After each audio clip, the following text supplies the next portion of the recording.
Hello, everyone. I'm Sam Eckmann of Gold Derby, here with the wonderful Enrico Colantoni of the new play Birthday Candles on Broadway. And you have really had such a fantastic career for many years on screen, but this is, Birthday Candles is your Broadway debut. And It is so indeed. what was it about this play and right now that made it the right time to tackle Broadway?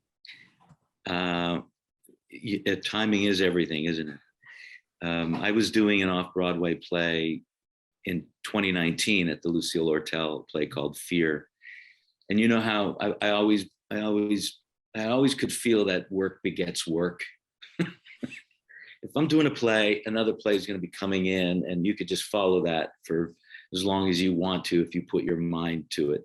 And sure enough, in the middle of those performances, I got a call from Vivian Benish, who's the director uh, of of Birthday Candles, uh, and from Deb simultaneously saying, "Please read this play. They're going to do it at the Roundabout. Just read it." And I did, and I passed it on to my wife and my stepdaughter and like everybody that you got to read this play. You got to read this play. And everybody who read it just is crying just by what's on the page. So, and it was just, and we were gonna pick up right in 2020, and we did.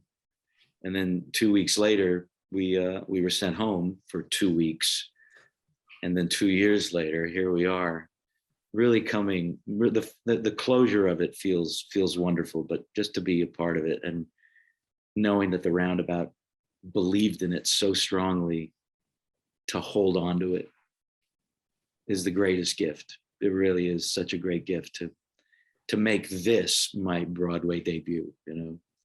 A fun, lovable character who's funny and heartwarming and heartbreaking, with someone like Deb in this extraordinary ensemble. I mean, it'll be a long time before I feel the intimacy I feel with this cast. Mm, There's just six of us. I can't yeah. imagine, from here going into a big production with like 40 actors. It's just like, how do you maneuver through that? But six very kind artists coming together every night is just a great gift. Yeah. And speaking of timing, it's quite the timing to make your Broadway debut after this shutdown moment. Spending so much time away, what is it like coming back into a rehearsal room after the industry has been shut down so long? Does any of it stay with you? Any of the play? Well, especially this play. Pre-COVID, the play felt like the next job. It was going to be fun. It was going to be fun, but it just felt like a job. We were still getting to know each other. We're going to learn our lines, and we're going to do a show, and it'll be over. But the combination of already loving Deb and Viv and having a close connection with them, and then for 2 years, you sort of keep tabs about where everybody is. You read the play a couple of times. Certain lines pop out off the page more so because of the pandemic. You really start to appreciate your own life. You start to breathe and slow down and pause, notice what we have left. So when Ernestine is talking about everybody, just remember what we have, coming back to it now, it just resonates so much more beautifully. And when we came back to rehearsal, what made it special was the gratitude, the collective gratitude in the room. One, for being back. Two, for having survived COVID and everybody was safe. And three, the play just was prophetic in that, and mystical, and all that mysticism about the play and life itself. I don't think I would have grasped pre-pandemic. So it was a unique, wonderful experience coming back. Vivian made sure that we all checked in every morning. It didn't matter. Everybody, it was communal. It was therapeutic. It's what you want every play to be, but it's not always like that. It's not always like that. I think one of the really beautiful things about this play is that it's designed and written in a way that it allows the audience to sort of use what they see on stage to think about and reflect on their own lives. Yeah. Do you think, in that sense, that you drew on your own experiences to play Kenneth? Is there anything in there of you? Oh yeah. Oh yeah. In fact, this play has allowed me to stop trying to be a good actor. You know, because actors want to say, "Oh, I want to be great. I want to do something." But this play just invited me to be me more than ever. It is just like, I'm gonna use my voice. I'm gonna use my love for Deb. I'm gonna use my understanding of the mysticism of this play and the journey of it, and being of a certain age where you know, I have enough behind me, and certainly I can begin to feel what my senior citizen years are going to be like. But it was just an invitation to just play and not worry about, you know, looking good, feeling good. Is it right? It's just about play and saying Noah's words, and it's just been chill the whole time. It hasn't been about, yeah. So believe me, I'm bringing all of myself to this play, and my understanding and my relationship with Deb, and just my understanding of the mysticism. Again, I repeat that word because Noah is a mystic in so many ways. I don't know many plays that start off with, you know, the Katha Upanishad in the first like 10 minutes. It's like, what? Yeah, it's unique. Yeah. And one of the unique things about this, you know, you mentioned knowing what your elderly years will be. You and Deborah Messing have to age your characters from teenagers all the way up to elderly people towards the end of their lives. Can you just describe what's the process of figuring out, because it's not done with prosthetics or makeup or anything like that. What was your process of figuring out that gradual aging of your character? Well, it happened so fast that we were very meticulous about how old we were in every scene. And so for Deb especially, it wasn't just I'm 39 and now I'm 107. It was like 39, 40, 52. Everybody was aging, you know. Chris Livingston, you know, a beautiful job with his aging. But we spent a lot of time around the table just pinpointing, we're 88 years old here. We're 97 years old here. And that allowed us to sort of gauge where our voices would live and how quickly we would move. And so it was all about playing and discovering. But for me, having played elderly before in my past, you know, I think the one thing that I maintained was, you know, older people don't want to fall. It's not like they have to move slowly, although they do, but they just do everything they can not to fall. And so that's, you know, after all the work, that's really what it comes down to. Is just Kenneth is just like, okay, I'm not going to fall here. I'm not gonna fall. Yeah, and some of that, you know, it is so specific because there's a cyclical nature to the play, and there's many things that sort of repeat in different points as the years go on. Was it ever difficult to sort of keep the specificity, you know, of those moments delineated in your brain of, oh, it has to be a slight variation this time? No, not really. I mean, Suzanne says it beautifully when she talks about this play. There's no time to bring your homework into it. You really have to just step into it and really let it take you. So after a while, you just start feeling it, right? The language, the repetitiveness in the language reminds me that these people, this was the most revolutionary thing about this play for me. It occurred to me that everybody in life is the same person they were at 6, at 17, at 27, at 88, they're still the same person. We don't change. We really don't change. I mean, we become more conscious.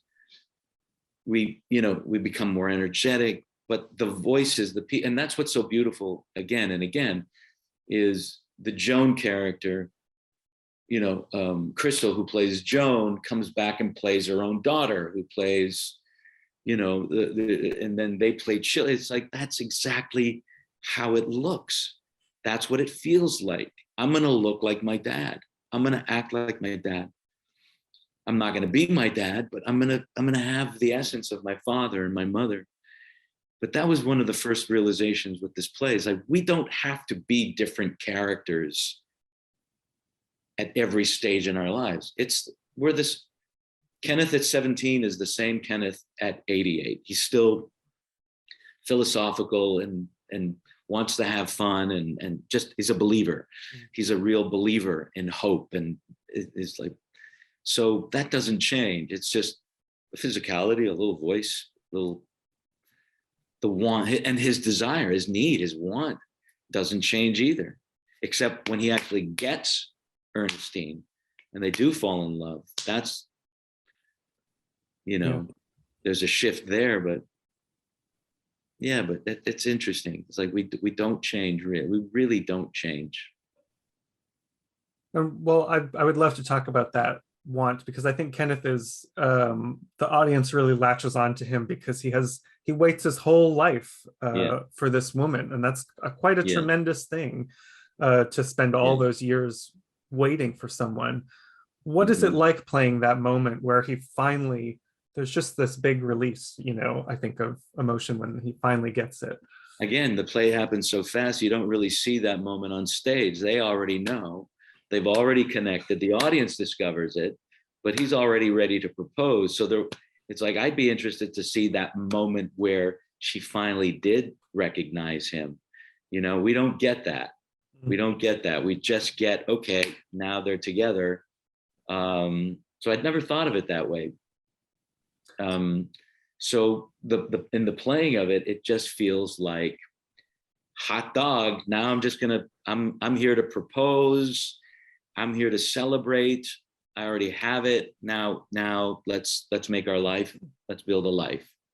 Yeah. Well, I think I'm probably asking it from an audience perspective, obviously, but as an audience, do you feel that reaction from the audience? Because there's such a huge swell.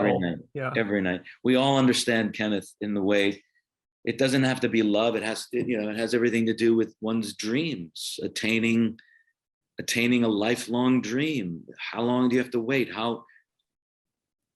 I mean, any actor will recognize that. Just how far am I willing to go for my Broadway debut? It took me 38 years, but I waited, it's like, I knew it was going to happen. I could feel it. Roads kept taking me down, other alleyways, but I knew in my heart that I'd be up there one day. And I latched onto that. And everybody has one of those moments. And everybody feels the pain of giving up on those moments. It's like, what? I could have done this. I could have kept going, but I didn't. I chose otherwise. And that's painful. So when you see a guy like Kenneth, steadfast and just doesn't matter. That's true faith. That's real faith. Well, now that you are, up on the boards and that you have attained that dream, the wait seems worth it. How does this compare now that you're in this 8-show-a-week flow? How does it compare to like previous work in a television series? Well, every cliche that an actor goes back to the stage. It's real. It's alive. It's the actor's medium, but it's true. They're not cliches. It's true. And when you really build trust. You really build a bond with your castmates, and that doesn't often happen on television because it's separate. You're not working with everybody at the same time. Sitcoms are wonderful because they're hybrid theater and TV. So the cast, my Just Shoot Me cast are still my dearest friends, because we really did bond. But everybody in that cast are theater people as well. You know, Laura, Wendy, George, and David, to his credit, I think Davey learned a lot by being around us. I mean, from where he comes from. Yeah. And it's interesting. This play makes me think of a comparison point there too, because you've been on series like that have very vocal, steadfast fans. Like Veronica Mars has a enormously dedicated fan base. What is it like, you have that experience with the public and your audience, but here, where I think maybe you don't have stage dooring right now, but there seems, when I saw the show, there was such a collective experience in the theater. God, Sam, what is that like for you on stage? It's such a generous audience every night, because you feel the play and you've seen the play, and the first 10 minutes are like, oh, what is this? It seems a little benign, a little lighthearted, and all of a sudden, to hear the ugly sobbing in the audience, there's a point in the play when Joan comes on and they realize and they have a sense of what's going on. The ride every night is the most magnificent feeling to feel. Because it all starts off as like, okay, she's gonna be 17 this whole time. What's going on? Who are they? They're not 17. And then when they start getting comfortable and they're laughing, and then when people start transitioning and the ugly crying happens, it's like, it's not, I mean, I hate to seem masochistic about it, but we love the pain in the audience. Oh, the tears are beautiful. They're just so beautiful. Yeah, it's a great, I was one of the people on the journey with the ugly crying, certainly in the audience. So thank you for giving me that journey. It's a wonderful play and a great performance in it. If you're out there watching, make sure you subscribe to Gold Derby. Keep up to date with us throughout this Broadway season. And Enrico, thank you so much. It was great to talk to you. Sam. Thank you for having me, brother.